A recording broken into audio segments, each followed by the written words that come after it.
y se forman, ¿no es cierto?, los hijos, que se entiende que los hijos es una generación mejorada, ¿no es cierto? Cuando su padre y su madre se juntaron, miren lo que formaron, ¿no es cierto? Entonces, maravillosos jóvenes, ¿no es cierto? Jóvenes, digo maravillosos porque ustedes estudian una carrera maravillosa, porque es una carrera de servicio, una carrera que tiene como único fin salvar vidas, ayudar al prójimo. Y alguien que estudie una carrera así es porque es un buen ser humano. Entonces, les decía que las bacterias comparten. Transferencia horizontal quiere decir que si yo tengo una mejora, de repente yo me volví, si soy una bacteria, me volví resistente a las sulfas, y yo veo que de repente su compañera Irimar, su compañera Irimar es otra bacteria y no es resistente a la sulfa. Entonces le digo, Irimar, yo veo que te pongo una sulfa y ya fuiste. Yo tengo resistencia a la sulfa, te la voy a pasar. Miren que entonces no es de padres a hijos. Y esa transferencia se puede hacer de tres maneras distintas. Se puede hacer por transformación, se puede hacer por conjugación o se puede hacer por transducción. Tres mecanismos para transferir la información. ¿Cómo es eso? Les cuento en este instante. ¿Cómo es la transformación? Primero recordemos cómo es el dogma central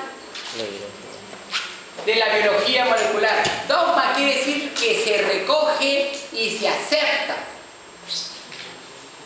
Algo que ustedes ya aprendieron. ¿Cómo es la secuencia de la vida?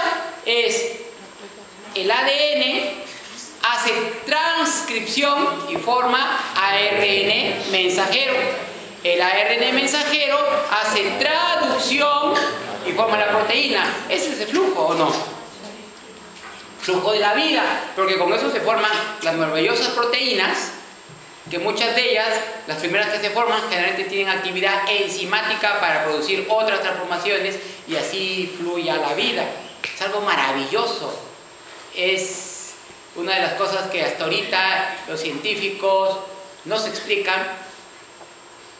¿Cómo logró formarse, crearse este mecanismo? Es bastante complejo, lo explicamos de manera bien sencilla, pero es muy, muy complejo.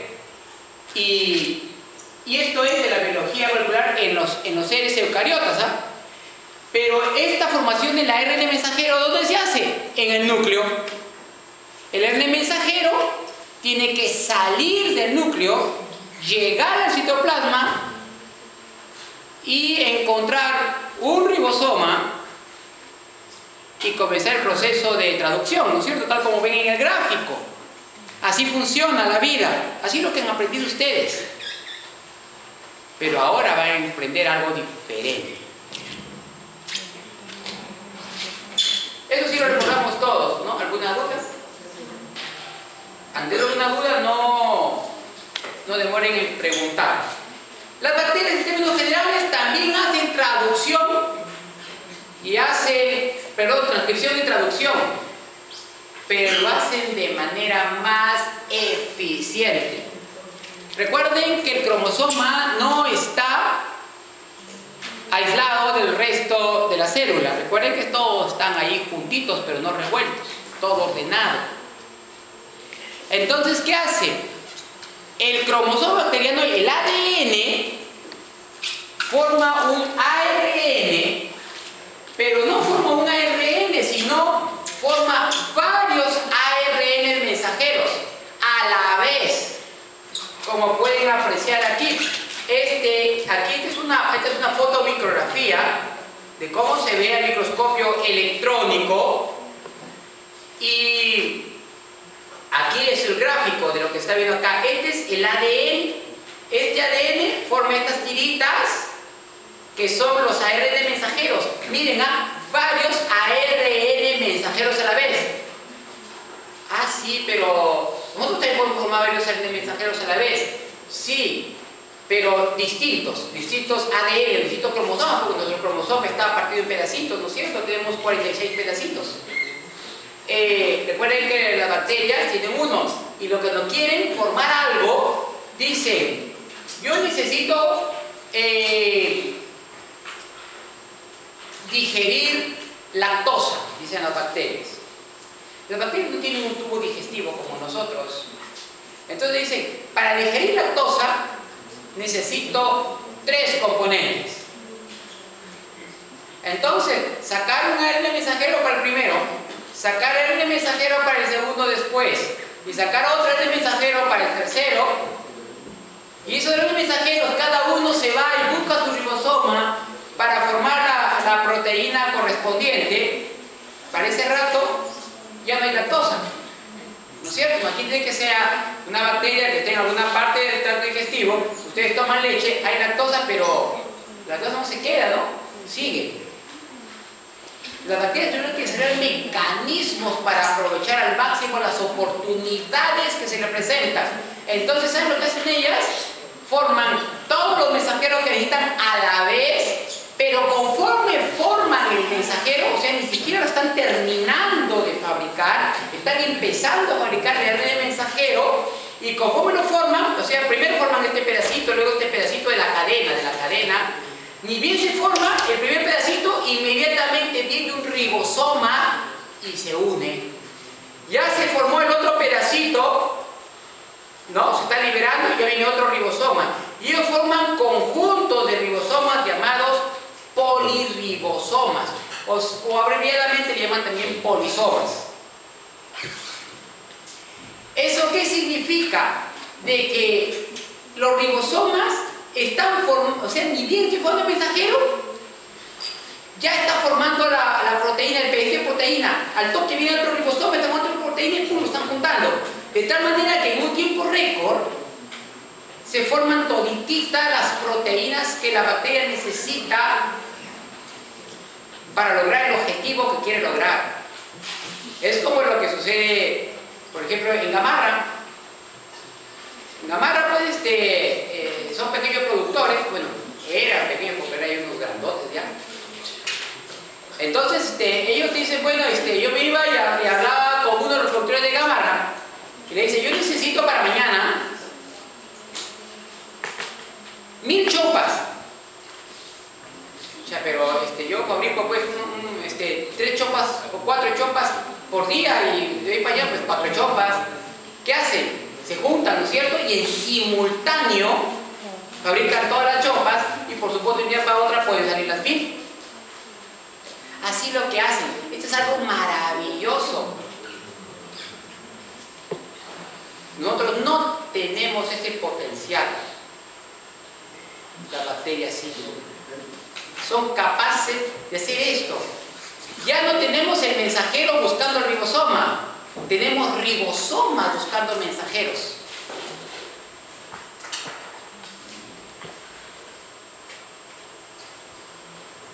Y ya no tenemos exclusividad, nada que un mensajero con ribosoma, no. Muchos ribosomas con un mensajero, producción en masa, rápido y eficiente.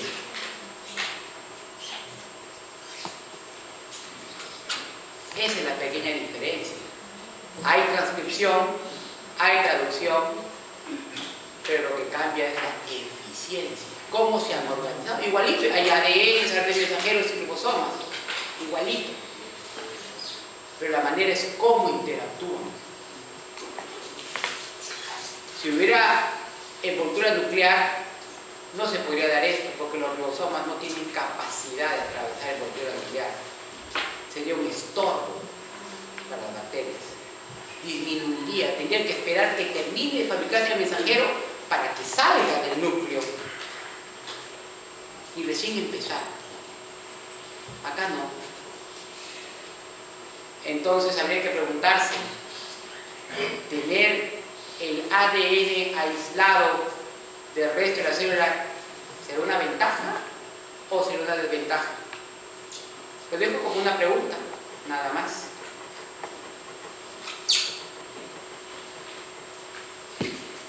Les voy a explicar, ya entendiendo esto un poco, cómo las bacterias hacen para seguir sobreviviendo.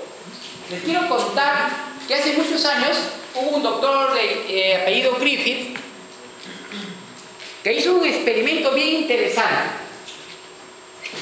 Trabajó con la bacteria Streptococcus pneumoniae, que produce la neumonía fulminante. Cogió un Streptococcus pneumoniae virulento. Virulento quiere decir que tiene cápsula.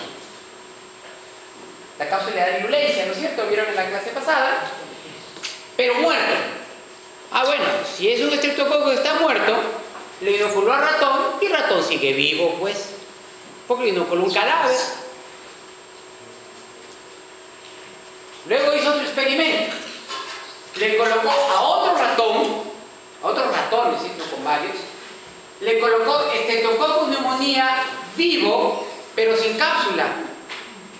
Recuerden que la cápsula da virulencia porque le protege de los mecanismos de defensa del huésped. Pues puede estar vivita la Streptococcus pneumoniae, pero sin cápsula, el sistema inmunológico del ratón acribilla a la bacteria y el ratón sigue vivo. Bueno, esos son los estados que todos esperábamos. Griffith esperaba que sucediera eso. Si le coloco un cadáver no pasa nada. Le coloco una de las bacterias vivas, pero si es un factor de virulencia, y también no debería pasar nada. Y si coloco los dos juntos, me imagino que tampoco debe pasar nada. Pero tremenda sorpresa que se llevó Griffith cuando en un tercer experimento coloca a los ratones ambas bacterias, la bacteria muerta pero con cápsula y la bacteria viva sin cápsula, que no mataba, ninguna de las dos mataba, pero la colocan juntas y de repente los ratones morían. Y entonces hizo la pregunta: ¿qué estará pasando? ¿Por qué si esto no pasa? ¿Por qué esto no me hace daño? Esto no me hace daño, lo pongo junto y no debería hacerme daño. Eso es lo que dice nuestro razonamiento. Pero nuestro razonamiento no sirve de nada para el poder de ayuda mutua que tienen las bacterias. Y ese es uno de los grandes secretos también de su supervivencia.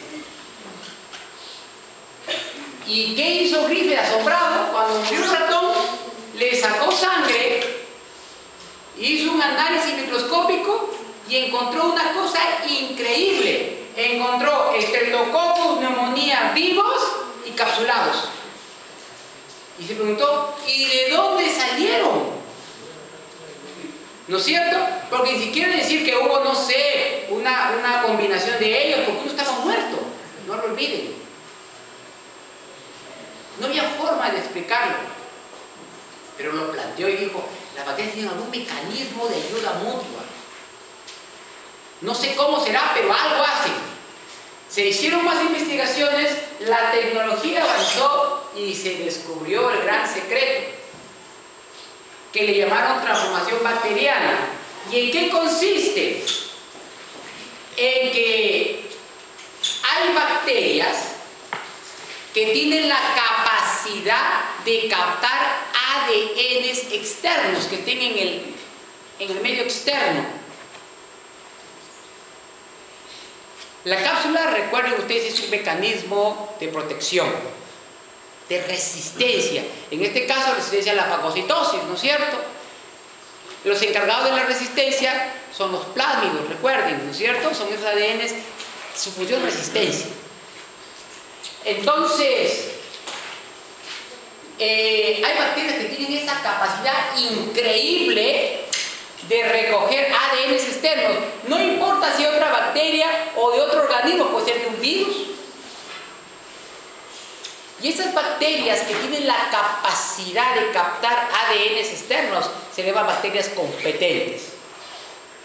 Hay bacterias que son competentes de manera natural, como es el Streptococcus pneumoniae, Pero hay bacterias que se pueden hacer competentes mediante unos tratamientos que pueden ser con algunos químicos, y eso se llama, como ustedes la Escherichia coli, se llaman competentes inducidas.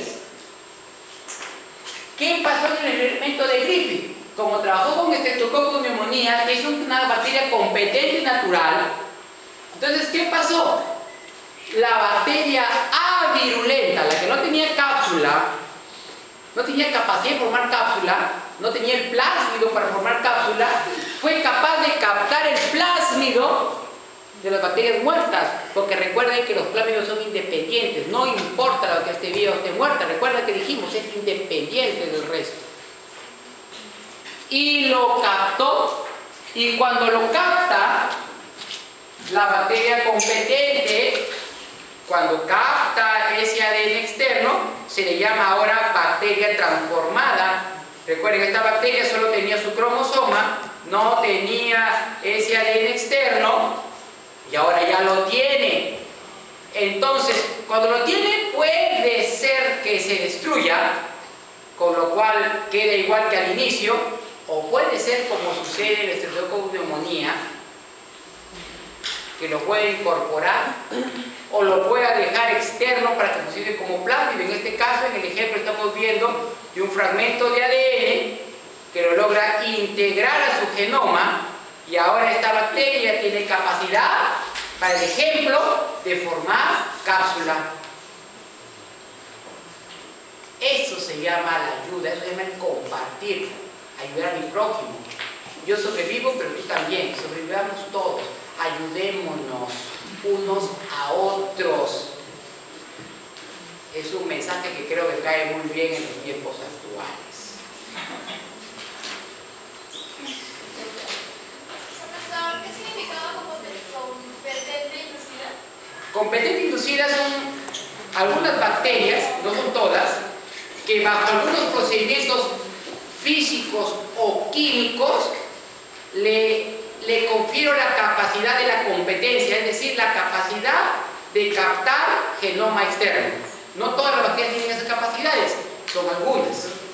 O sea, no todas las bacterias ni son competentes naturales, ni tampoco competentes inducidas.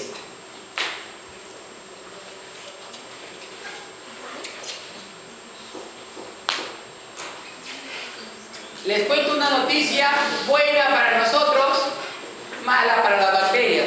La transformación es un sistema de baja eficiencia. Es la buena noticia. Haciendo algunos cálculos que les he puesto para los que les gusten los cálculos en genética, depende de algunos que les gusta, así como me gusta la genética, en realidad me gusta la microbiología en general.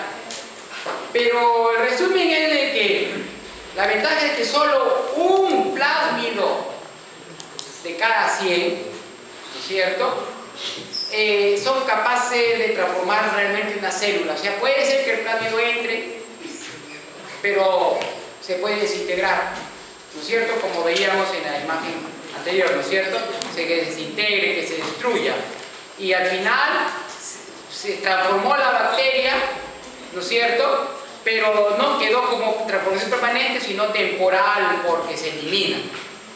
La eficiencia es de 1%.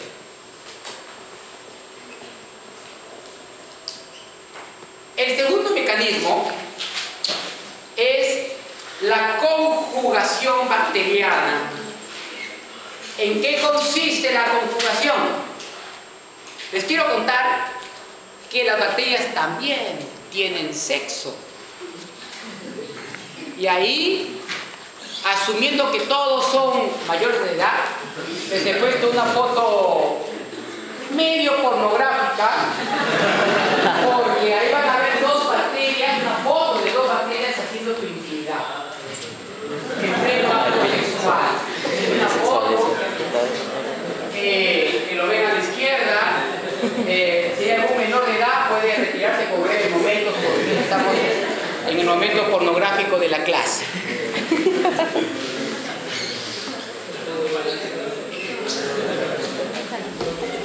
Y en la reproducción sexual, además de crear descendencia, hay una característica interesante y distinta a la nuestra, de que las capacidades se le transmiten a la pareja también, no a los hijos solamente. ¿A qué me refiero? Imagínense una Escherichia coli que tenga un plásmido llamado F. Seguramente tendrá algunas características de resistencia. Ahora imagínense al lado derecho una Escherichia coli sin el plásmido F.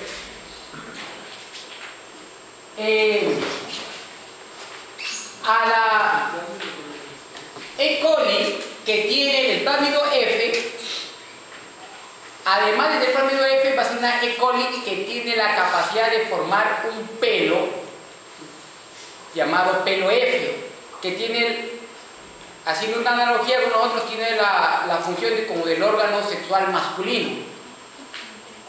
Recuerden, hay varios pili y hay alguno que es bilisexual.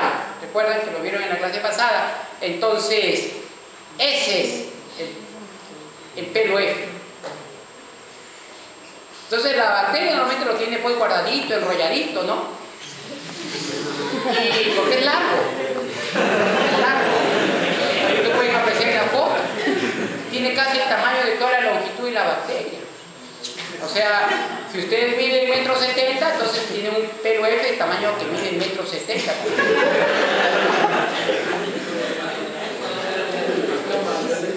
Entonces, yo les decía que es el momento sexual, los que no pueden decir esto pueden salir. Muy bien.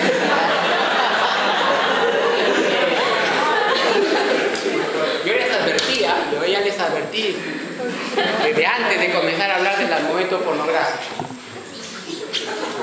Entonces, ¿qué sucede? La bacteria E. coli que tiene ese pelo F se le va a llamar F positivo. Y la que no tiene el plásmido F y tampoco tiene el pelo F, le vamos a llamar F negativo. Positivo, en biología positivo siempre somos los machos y las negativas son las hembras. Eso es en biología, ¿no? Así es el estándar. Entonces, ¿qué pasa? El F positivo ve a una F negativo y le gusta y dice, uy, esta le tengo que ayudar. Entonces tiene su plásmido F. Entonces se va detrás, cuando ya tiene a la distancia apropiada, saca su pelo F, lo desenrolla y ¡fum! Al ataque.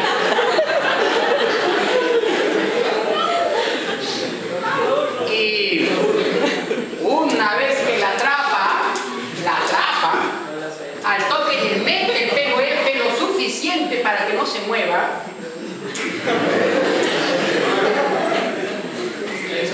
Y le comienza a pasar una copia, ojo, de su plásmido. No le pasa el plásmido, sino una copia de su plásmido, porque esta perdería capacidades, ¿no es cierto? Entonces pasa una copia, entonces esta queda igual como al inicio, ¿no es cierto? Acá lo tenemos.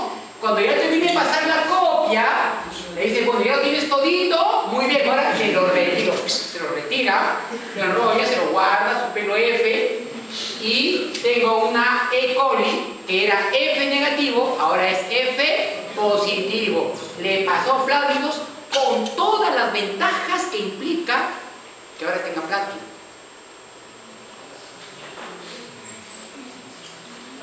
La F negativa salió bastante beneficiada, ¿no es cierto?, de este encuentro sexual. Todavía no terminó.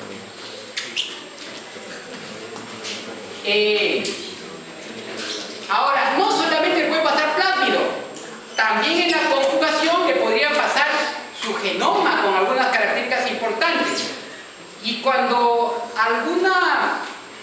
una bacteria tiene la capacidad de pasar no solamente plásmido, sino también genoma, no se le llama F, sino se le llama HFR, ¿no? Conjugación de células HFR.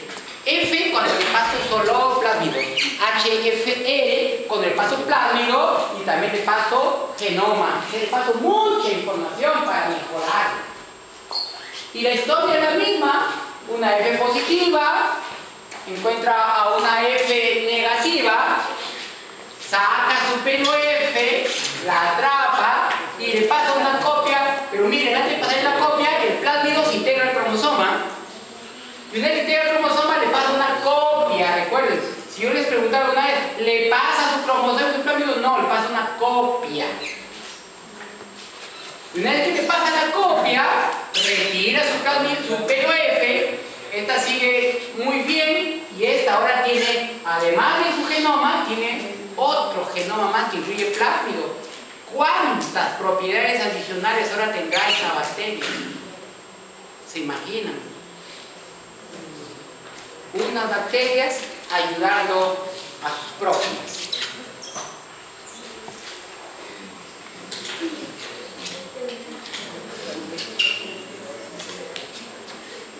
La tercera manera, que se llama transducción, ¿sí? El POF y plásmido F.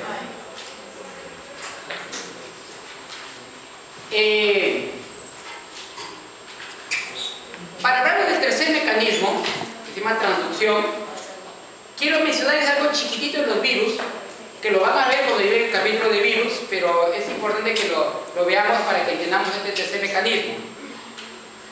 Tenemos un bacteriófago, que así se llaman los virus que afectan a bacterias, reciben el nombre de bacteriófagos. Los virus, ¿cómo funcionan? Encuentran su bacteria huésped, se unen y la infectan. ¿Cómo? Inoculando el genoma viral. Una vez que involucran el genoma viral, puede ser que el genoma viral se integre al cromosoma bacteriano y se multiplique de manera pausada y la bacteria siga viva, o puede ser que no se integre y solito comience a multiplicarse muy rápido el genoma viral del bacteriano y produce muchos virus y al final destruye la célula huésped. Cuando no destruye la célula huésped se llama ciclo lisogénico y cuando la destruye se llama ciclo lítico. Ese es algo pequeño sobre cómo son los ciclos de los virus cuando entran, lo van a ver con más detalles en el capítulo de virus. Ahora les quiero explicar la transducción. Hay dos tipos de transducción, la generalizada y la especializada. La generalizada es cuando, imagínense, repito la historia, llega el virus y cuando el virus llega a la bacteria inocula su genoma. Pero cuando inocula su genoma puede ser que ocasione que el genoma bacteriano se fragmente. Y cuando se fragmenta y se forman los virus obviamente van a capturar su propio genoma, pero algunos virus por error pueden captar genoma bacteriano que está de rojo. Entonces cuando estos virus salgan por ciclo lítico, o sea por destrucción de la célula huésped, van a atacar la nueva célula. En vez de llevar genoma viral, pueden llevar genoma de otra bacteria. Entonces tengo acá otra bacteria que tiene un genoma verde, le inoculan un genoma rojo que lo incorpora y es genoma de otra bacteria. Y entonces ahora el genoma de esta nueva bacteria tiene un poquito del genoma de esta bacteria. Entonces adquiere nuevas capacidades. Todo mecanismo es bueno para mejorar. Esto se llama generalizada porque es al azar. Cualquier parte del genoma puede llegar ahí. Uno bueno, uno que necesite o uno que no necesite también. En la traducción especializada, cuando el virus inocula su genoma, el genoma se integra al cromosoma bacteriano y cuando se integra el genoma bacteriano, puede ser que cuando se crean copias del genoma viral, se creen copias del genoma viral con un pedacito de genoma bacteriano. Entonces, los virus, todos los virus que salen, tienen genoma viral y un pedacito de bacteriano. Entonces, cuando infecten a una nueva célula, la nueva célula va a incorporar también el nuevo genoma a su cromosoma, pero va a incorporar genoma viral y genoma bacteriano de otra bacteria. Por lo tanto, también puede adquirir nuevas capacidades. Estas son las dos formas de transducción que hay. Y con este mensaje espero que ustedes estén convencidos de que hay muchas cosas que aprender y que si nosotros estudiáramos un poquito más a las bacterias, seguramente comprenderíamos más cosas. Vamos a ver un poquito de la regulación de la expresión génica en las bacterias. Las bacterias no todo el tiempo están haciendo cosas con su genoma, están regulados así como nosotros. Hay momentos en que están activos la transcripción y la traducción, y hay momentos en que no, todo depende. Y podríamos decir, en base a la regulación, que los genes encargados de la regulación de la expresión génica, o sea, para ver si el genoma se está expresando o no, hay un grupo de genes que se encargan de regular esto y reciben el nombre de operones. Y hay dos tipos de operones, los inducibles y los represibles. Los inducibles son operones que siempre están apagados y solo se activan cuando hay motivo para activarse. Vamos a ver los ejemplos. Y los represibles son aquellos que andan prendidos todo el tiempo, siempre andan expresando y se apagan cuando necesitan apagarse. Vamos a hablar de inducible, les voy a poner el operón de la lactosa y el represible el operón del triptófano. Les voy a explicar en este instante. Ahí tienen el operón de la lactosa, que es un inducible. Inducible quiere decir que está apagado. ¿Por qué? Porque miren, acá tienen el operón de la lactosa. ¿Qué cosa hace? Crea transcripción, traducción y crea un represor. El represor llega y se pone acá al lado del promotor de la lactosa, de los genes de la lactosa, de tal manera que cuando viene el ARN polimerasa para formar el mensajero, viene y no puede trabajar porque acá hay un represor. Entonces no fabrica las 3 enzimas necesarias para degradar la lactosa para que la bacteria lo pueda aprovechar, está apagado. Pero ¿qué pasa cuando alguien de repente toma leche y comienza a ver lactosa? Entonces se fabrica el represor, pero cuando fabrica el represor viene la lactosa y se une al represor. Y cuando se une al represor, se une en la zona donde el represor se une, acá, después del promotor, en la zona reguladora. Entonces ya no puede unirse. Y si ya no puede unirse, entonces viene la polimerasa y se inicia la transcripción. Se forman las 3 enzimas que se necesitan para la digestión de la lactosa, que son la transacetilasa, la permeasa y la beta-galactosilasa, y la bacteria inmediatamente comienza a aprovechar la lactosa. ¿Por qué es importante que quede apagado? Porque si no sería un desperdicio de energía, ¿no es cierto? Y de recursos, porque no siempre hay lactosa a la mano para comer. Distinto es, por ejemplo, en el operón del triptófano. La bacteria necesita constantemente triptófano para fabricar sus propias proteínas. Entonces, aquí se pone el represor, pero es un represor incompleto. ¿Qué le falta? Le falta un aminoácido. ¿Qué aminoácido le falta? El triptófano. Entonces no se puede unir acá. Entonces viene la polimerasa y forma el ARN mensajero y comienza a fabricarse triptófano. Pero ¿qué pasa si de repente yo comienzo a ingerir alimentos, por ejemplo, ingiero cárnicos que me proveen de triptófano? La leche también tiene triptófano. Entonces, ¿qué sucede? Comienza a haber triptófano externo. Como no hay triptófano que viene de afuera, entonces se une al represor. Ya está completo el represor, se une acá y la polimerasa ya no puede fabricar más triptófano. ¿Y por qué bloquea? Porque le conviene, pues. ¿Para qué va a fabricar más triptófano la bacteria si tiene triptófano externo? Más eficiencia.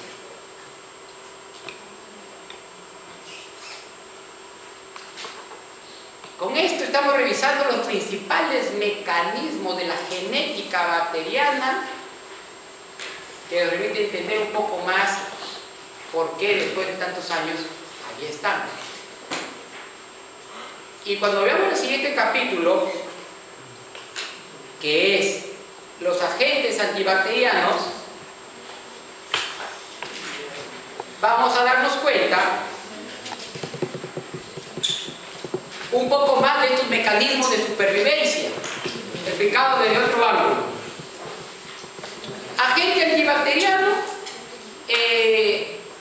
esa es una definición de los textos: productos metabólicos naturales de hongos, sobre todo de los actinomycetos, que lo vamos a estudiar en el siguiente capítulo, hongos, que provocan muerte bacteriana o inhiben el crecimiento de bacterias. Inhibir el crecimiento no quiere decir que los mate.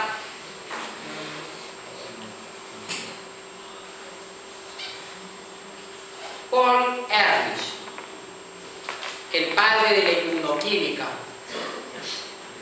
Lo estamos mencionando aquí por varios motivos, que lo tienen ustedes ahí en pantalla, pero uno de esos varios motivos es porque él introdujo el concepto de toxicidad selectiva, que eso permitió explicar muchas cosas sobre los antibacterianos y los puso en auge. Y inició toda una corriente de estudio al respecto. ¿Qué decía sobre la toxicidad selectiva Paul Ehrlich? Decía que hay fármacos que son nocivos para las bacterias sin dañar a las células huésped. Toxicidad selectiva, es decir, es tóxico para lo que es malo para mi cuerpo y no es tóxico para lo que sí me sirve. Decía que eso es, pero que eso solo funciona dependiendo de la concentración. Decía, estos fármacos, que así los nombraba él, a estos antibacterianos, decía él, de que tienen toxicidad selectiva cuando se utiliza a una concentración apropiada, que de forma tal que puede ser tolerada por el huésped, pero tóxica para el microorganismo. Entonces, el gran reto era encontrar esas concentraciones. Y se inició toda una investigación que hoy en día vemos los frutos. Ahora, todos los antibióticos y en realidad todo lo que se vende a ciertas concentraciones, ¿no es cierto? Que uno las administra de acuerdo a las necesidades, la cuestión del peso del paciente, sexo, situación, entre otros factores que ustedes ya están aprendiendo poco a poco en su carrera. Entonces, este término es muy interesante para entender el tema.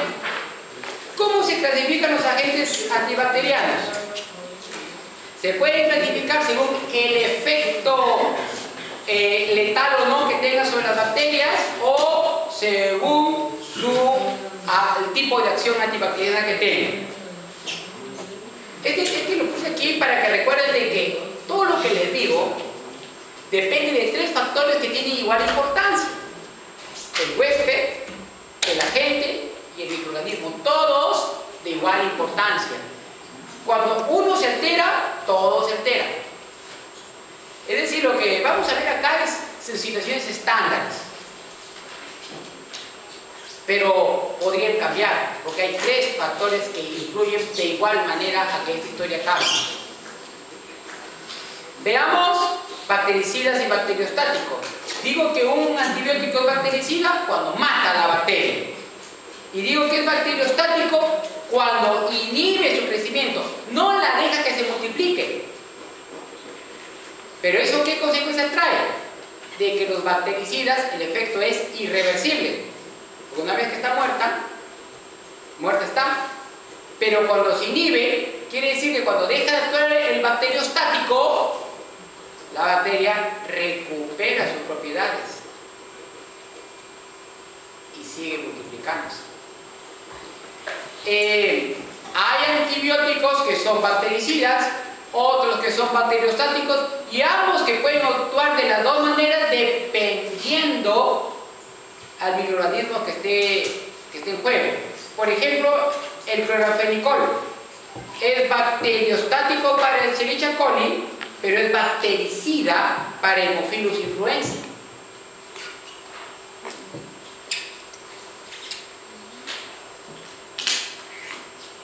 Según el objetivo de la acción antibacteriana, hay 4 tipos de objetivos. Es decir, algunos antibacterianos ejercen su acción antibacteriana, ya sea bactericida o bacteriostática, ya sea inhibiendo la síntesis de pared celular, otros actúan inhibiendo las funciones de la membrana celular, otros inhiben la síntesis de proteínas y otros son más radicales, inhiben la síntesis de ácido nucleico, lo cual está bloqueando desde el inicio, ¿no?, de toda esta historia. Recuerden que todo empieza con ácido nucleico. Veamos un poco de cada uno de ellos, pero antes permítanme mostrar un gráfico para recordar las estructuras de las bacterias que ya vieron en la clase pasada. Cuando las vemos a simple vista se ven bastante parecidas, pero cuando hacemos un análisis de esta zona un poco más detallado, vemos que en las gram positivas tienen mucho péptidoglicano en su pared celular, en tanto que las gram negativas tienen un poquito péptidoglicano en su pared. Vemos que, por ejemplo, si yo tuviera un antibiótico que afectara en pared a nivel de péptidoglicano, ¿cuáles serían las bacterias más afectadas? ¿Las gram positivas o las gram negativas?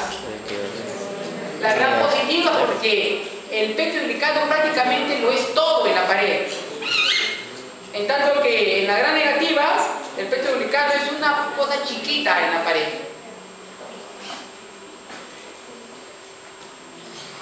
Entonces, y miren la membrana celular. En la membrana celular vemos que tiene una bicapa fosfolipídica. Estos son fosfolípidos y esta es otra capa de fosfolípidos, todo lo verde. Y lo azulito es proteínas. Hay 2 capas de fosfolípidos y una de proteínas. ¿Qué es lo que más abunda? Fosfolípidos más que las proteínas. Por lo tanto, una buena forma de atacar membrana celular sería a nivel de los fosfolípidos, ¿o no? Realmente no dejaría nada en membrana. Y recuerden de que en las gram negativas tienen 2 membranas. Una membrana interna y una membrana externa, ambas con fosfolípidos. Por lo tanto, si yo tengo un antibiótico que ataque a membranas, las más afectadas van a ser obviamente las gram negativas. Vamos a ver ahora sí cada uno de ellos. Los de síntesis de pared, ¿dónde atacan? Péptidoglicano. Ya sabemos las bacterias más afectadas. Ejemplos: beta-lactámicos. Los beta-lactámicos atacan pared, no permiten que se forme péptidoglicano, y pues si no permiten péptidoglicano, prácticamente no hay pared en las gram positivas. Y si no hay pared, no hay protección. La bacteria debería morir. Ahí tienen ejemplos de beta-lactámicos que empiezan por la penicilina, que es el antibiótico histórico. Tenemos también los glucopéptidos, como la vancomicina. Tenemos bacitracinas y ciclocerinas. Todos muy importantes.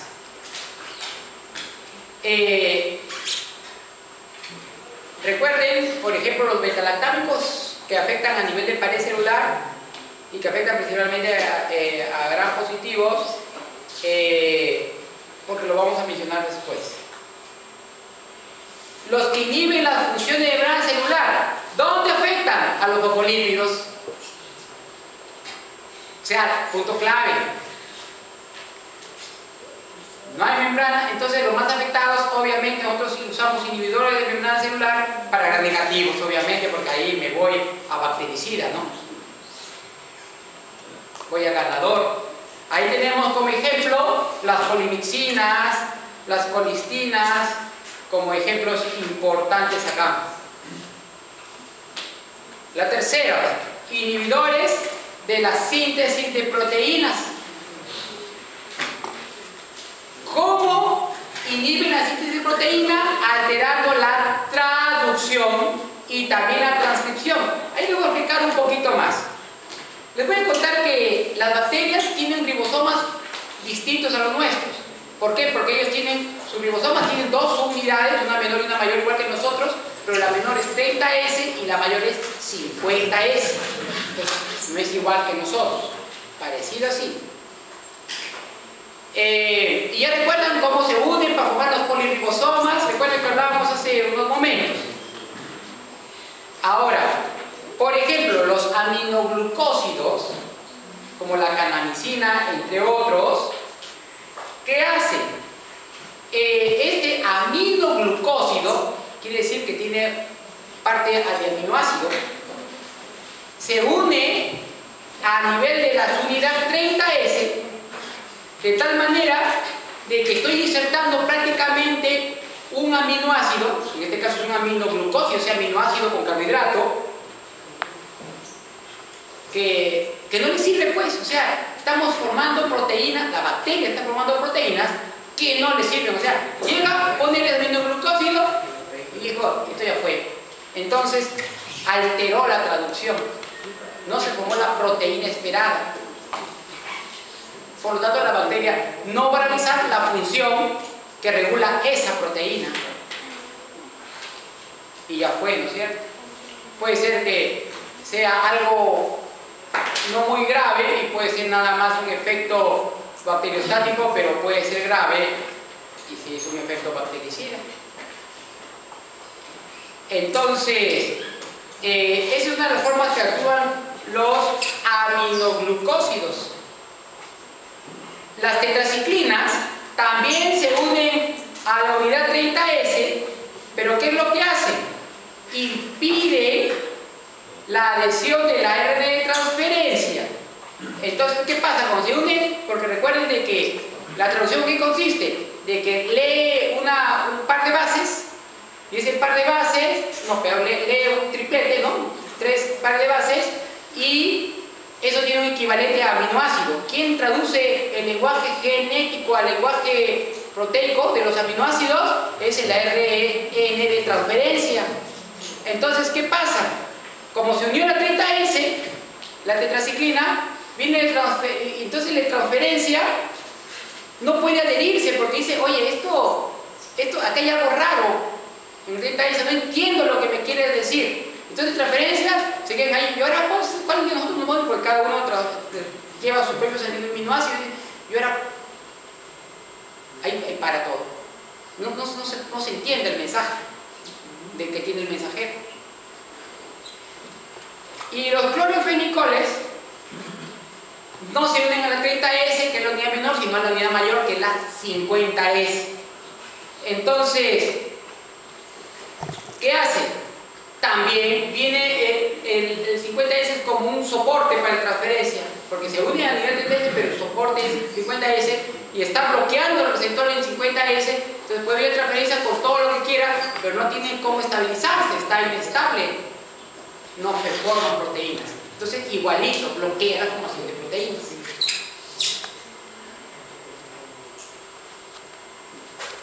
Los macrólidos también actúan a nivel de 50S y las lincomicinas también a nivel de 50S. Estos son los más bravos, los inhibidores de la síntesis del ácido nucleico.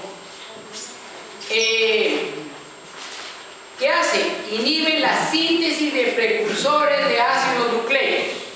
Los precursores de ácidos nucleicos son las bases nitrogenadas. Y antes de las bases nitrogenadas tenemos los ácidos tetrahidrofólico, el dihidrofólico y toda la cadena que ustedes ya han visto en la síntesis de purinas y rimirinas, ¿no es cierto? Entonces, por ejemplo, las sulfas, para hablar más correctamente, las sulfonamidas, ¿qué sucede? Estos compiten con el PABA. Lo que pasa es que hay una enzima, la dihidroteroato sintetasa. ¿Qué hace? Es la encargada de formar el ácido tetrahidrofólico, que es el precursor de las bases nitrogenadas. ¿Qué pasa? Esta enzima es una enzima regulada. Eso quiere decir que tiene una zona de regulación y un sitio activo, ¿no es cierto? En la zona de regulación hace que active o se desactive. ¿Quién activa? El PABA, que es el ácido paraminobenzoico. ¿Qué hacen las sulfonamidas? Vienen y se colocan ahí, pero no activan nada, pues. Entonces, cuando viene el PABA, no hay donde ponerse la enzima. esta enzima clave que es para formar el ácido tetrahidrofólico, no funciona, que es una enzima en la vía de formación de purinas y pirimidina, ¿no es cierto? Las purinas, que es la adenina y la guanina, y las pirimidina, la citosina timina. Entonces, se bloqueó, no se forman las bases nitrogenadas, y si no hay bases nitrogenadas, no hay ácidos nucleicos. Por lo tanto, no hay replicación ni del cromosoma bacteriano, ni de los plagios, ya. Pero cuando no hay cromosoma bacteriano, la bacteria está destinada a caer. Esas son las sulfonamidas.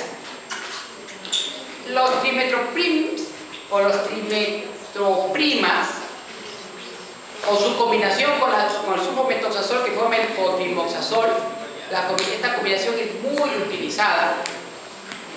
¿Qué sucede? Este trimetroprima, cuyo nombre es 3,4,5-trimetoxibenzilpirimidina, ¿qué hace? Inhibe a la enzima ácido dihidrofólico reductasa, que es la que convierte el ácido dihidrofólico en ácido tetrahidrofólico para formar la base nitrogenada.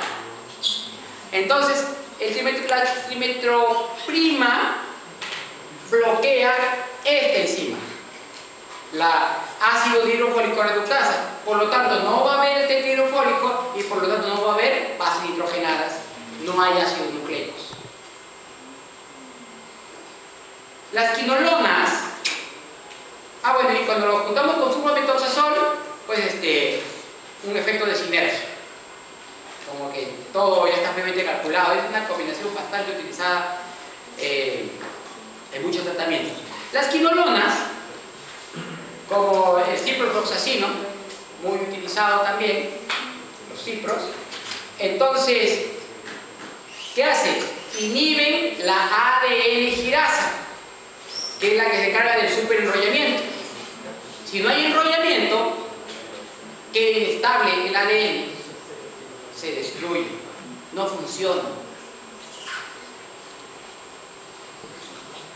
Las rifamicinas, como por ejemplo las rifamicinas, se unen a la ARN polimerasa. ¿Qué hace la ARN polimerasa? Forma el ARN mensajero. Pero si las rifamicinas se unen a la ARN polimerasa, bloquean su acción.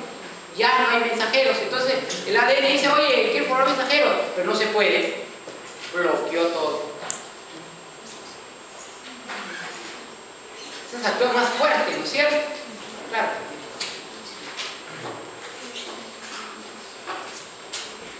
Un poquito para resaltar un poco la genética bacteriana, para relacionarlo ahora desde el punto de vista antibacteriano, la resistencia.